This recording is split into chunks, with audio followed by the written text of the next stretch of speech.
AEW is making a massive change. New Japan Pro Wrestling has some very big news. And of course, a WWE board of director is leaving the company. Timestamps in the description down below.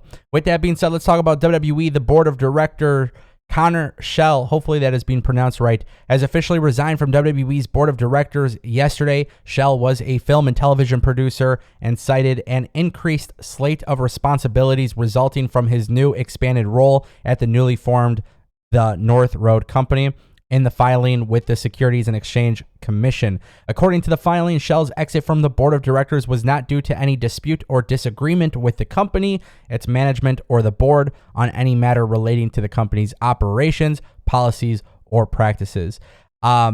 Obviously, there's a lot of stuff being talked about with WWE right now, more specifically with Vince McMahon and John Laurinaitis. So a lot of people on the social media are talking about the timing of this departure. We'll see if anything else comes out of it. Always very interesting when big things like this happen in the corporate world. A lot of people pay attention to the stock market and the economy.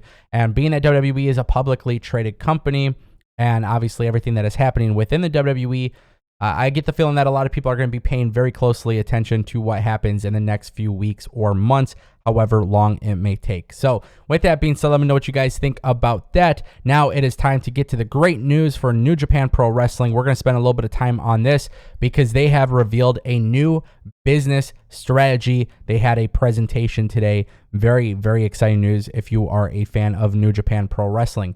So a couple of highlights from the presentation. President Takami Obari comments on New Japan Pro Wrestling's strong year. He highlighted Forbidden Door and its success in Chicago, and then, of course, Washington, D.C. Capital Collision. Also, New Japan Pro Wrestling is looking at bringing in younger talents, which makes a lot of sense. If you guys watch New Japan Pro Wrestling, the younger talent is definitely a big part of New Japan, especially when you look at the dojos that they have worldwide. New Japan Pro Wrestling hopes to change the entry process for talents coming into the company. Says this new regime will be implemented this year and it will allow for talents to come into the company more smoothly after college. I don't know specifically what this entails, but obviously WWE has the NIL program, which is a way of recruiting college athletes. So this could be very interesting. Stardom wrestlers will begin to be featured on New Japan of America going forward. This is fantastic news. Obviously, Bushiroad is the parent company of New Japan. A lot of people think this will be a good move. I think it's going to be a good move. New Japan Pro Wrestling has announced they are returning to the UK in October. Plans to leverage their New Zealand dojo by running more events in Oceania. Also, something that's very interesting too is the way that crowds are actually dispersed going forward. So there is going to be basically a section in the arena or the stadium that they're performing in Japan where fans will actually have a designated spot where they can cheer. By doing this, they're also going to probably have less ticket sales and less seats available, but this is largely due to the COVID pandemic. So they're still taking precautions with COVID, but there are fans who will finally be able to start cheering at these events.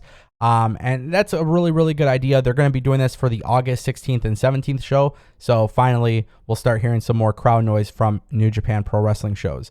They are going to have a New Japan Pro Wrestling Stardom event on November 20th. Obari also confirmed that there will be around 2 mixed tag team matches. However, men will specifically wrestle the men. Women will specifically wrestle the women. So that is going to be a very, very big deal for the company. I found this to be very interesting because Obari has expressed interest in developing NFTs. I don't believe in the NFT hype anymore.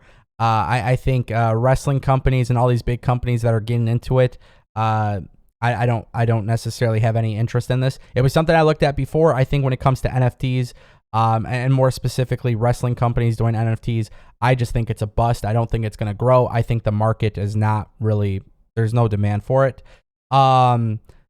Also, they believe that New Japan will be more integrated with the women and men. So that is obviously a big thing for New Japan Pro Wrestling. A lot of big highlights from this presentation. If you guys haven't watched it, it is available on NJPW1972.com.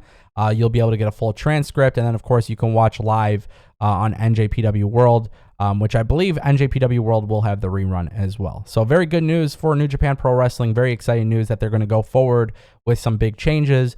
And, I think it's a good time for them to do this. I think they got to start progressing.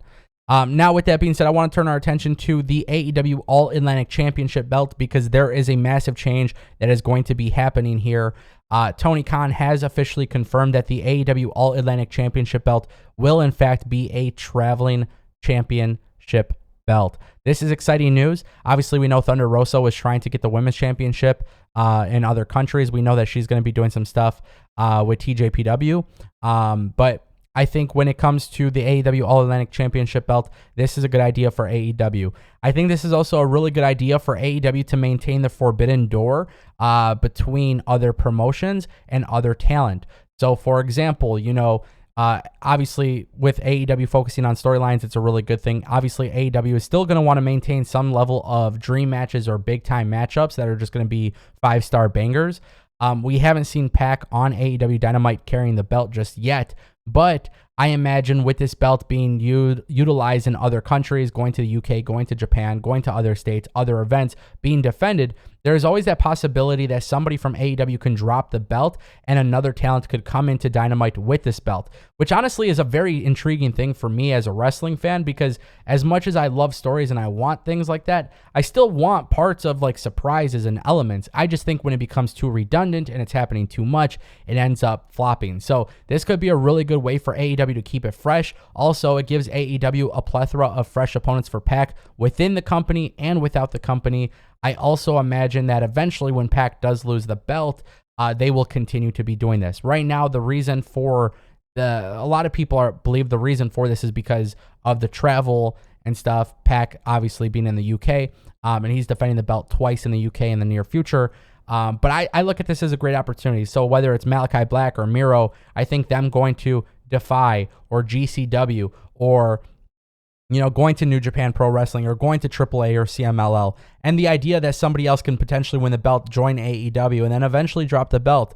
It's really cool. I think it's a cool concept. It's not a new concept, obviously. A traveling championship belt is always a cool thing in wrestling, but to see it happen today in modern day wrestling, I think it's a good idea, and I'm excited to see what happens. So I want to know what you guys think about all of these news stories in the comment section down below. Obviously, a lot of big things happening right now in pro wrestling, so let me know what you guys think. Otherwise, I will see you guys next time on this channel. And by the way, don't forget, all the links are in the description.